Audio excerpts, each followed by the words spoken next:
perdarahan otak sendiri nih, itu udah tanda-tanda yang lumayan prominent gitu, sakit kepala. Nah, ini seperti yang dialami Mas Tukul Arwana, dia kan mengalami sakit kepala ya.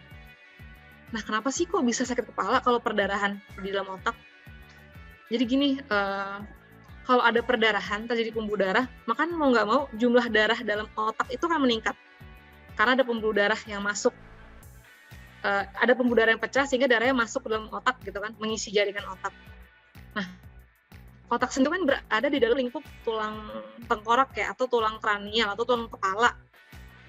Misalnya volume darahnya itu naik di dalam tulang kranial atau tulang kepala tadi, pasti akan terjadi peningkatan gitu. Sehingga kalau kita analogiin kayak kita ngisi air di wadah tertutup, kalau dia kepenuhan, maka air yang berlebihan itu pasti akan menyebabkan peningkatan kan di dalam tekanan, di dalam wadah itu, jadi tekanannya naik. Nah, pada manusia pun sama, peningkatan tekanan di dalam tulang kranial atau tulang kepala itu akan menyebabkan rasa sakit di kepala karena tekanannya meningkat. Sampai satu lagi, biasanya kalau udah lumayan tinggi tekanannya, itu pasien bisa mengalami muntah-muntah yang kita bilang proyektil. Jadi muntahnya tuh banyak tanpa didahului mual gitu. Oke, jadi kalau seseorang itu tiba-tiba mengalami stroke perdarahan, dia harus pasti cepat mendapatkan penanganan di rumah sakit yang memiliki fasilitas pelayanan stroke. Jadi seperti pemeriksaan CT scan atau MRI, sama dokter spesialis saraf gitu. Nah, di rumah sakit nanti pasien akan mendapatkan penanganan pertama seperti terapi oksigen, terus pemasangan infus. Itu tujuannya untuk masukin cairan infus dan obat-obatan gitu melalui darah supaya lebih efektif dan efisien diserap sama tubuh. Jadi efeknya lebih cepat gitu.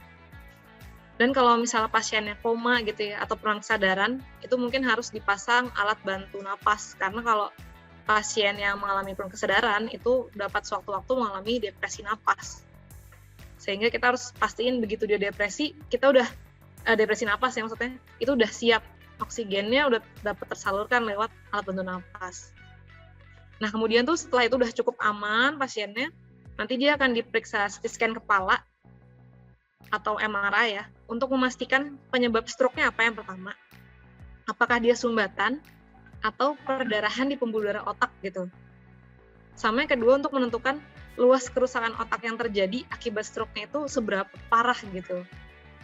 Nah, ini penting untuk menilai prognosis atau kemungkinan keadaan pasien ke depannya.